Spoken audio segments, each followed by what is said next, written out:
வணக்கம் மக்களே, welcome to Delhi tax. மீண்டும் மீண்டும் எங்களை புண்படுத்துறீங்களே அப்படின்னு தான் இருந்துச்சு. பிகாஸ் ப்ரோமோ வந்து ரிலீஸ் பண்ணாங்க. நான் என்னெல்லாம் எதிர்பார்த்தேன், பட் காலையிலே இதையுமே வந்து கரெக்டாக வீக்கா ஃபேன்ஸ் கணிச்சிட்டீங்க.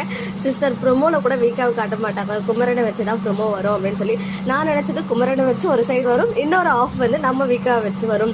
அட்லீஸ்ட் அவங்க ரெண்டு பேரும் மீட் பண்ணனா கூட அவங்க என்ன பண்ணுறாங்க, எங்கே போகிறாங்கன்றத காமிச்சாவது ஒரு ஃபீலிங்ஸ் மாதிரி ஒரு ப்ரோமோ வரும் அப்படின்னு நினச்சேன். பட் டோட்டலி டிசப்பாயின்ட் ஆகிட்டாங்க.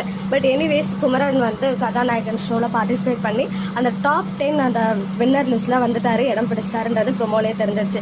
ஸோ அதுக்கப்புறம் தான் ஃபைனலிஸ்ட் ஆகி இந்த ஷெடியூலோடைய லாஸ்ட் டே ஷூட்டில் அவருடைய அந்த கதாநாயகன் ஷோடைய ஃபைனல் ரவுண்ட் வரும் போல் அதில் டைட்டில் வின் பண்ணுவார். அதுக்கு ஹோல் ஃபேமிலியும் போகிற மாதிரி காட்ட போகிறாங்க. ஸோ இதெல்லாம் ஒரு சைடு இருக்கு. எங்கள் வீக்காவுக்கு ஒரு ப்ரோமோ போட்டுருக்கலாமே, ஆல்ரெடி சண்டே ப்ரோமோ தான் போடல.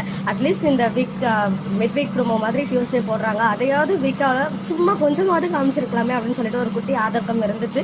எனிவேஸ் வேறு என்ன பண்ணுறது, நாளைக்கு எபிசோடும் நம்ம வீக்காவோடைய அந்த சீன்ஸ் எல்லாம் வந்து நம்ம எதிர்பார்க்காம என்ன நடக்குது அப்படின்றத நம்ம வெயிட் பண்ணி பார்ப்போம். ஸோ ப்ரோமோ பற்றின ஒப்பீனியன் அப்படின்னா நான் கேட்க மாட்டேன், ஸோ ஃபீல் பண்ணாதீங்க. பார்ப்போம், அட்லீஸ்ட் தேர்ஸ்டே ப்ரோமோவாவது நம்ம வீக்கா ப்ரோமோ வருதா அப்படின்னு சொல்லி. ஓகே மக்களே, நெக்ஸ்ட் வீடியோவில் மீட் பண்ணுறேன். எக்ஸ்க்ளூசிவ் அப்டேட்ஸ்க்கு மறக்காம நம்ம யூடியூப் சேனலை சப்ஸ்கிரைப் பண்ணிக்கோங்க.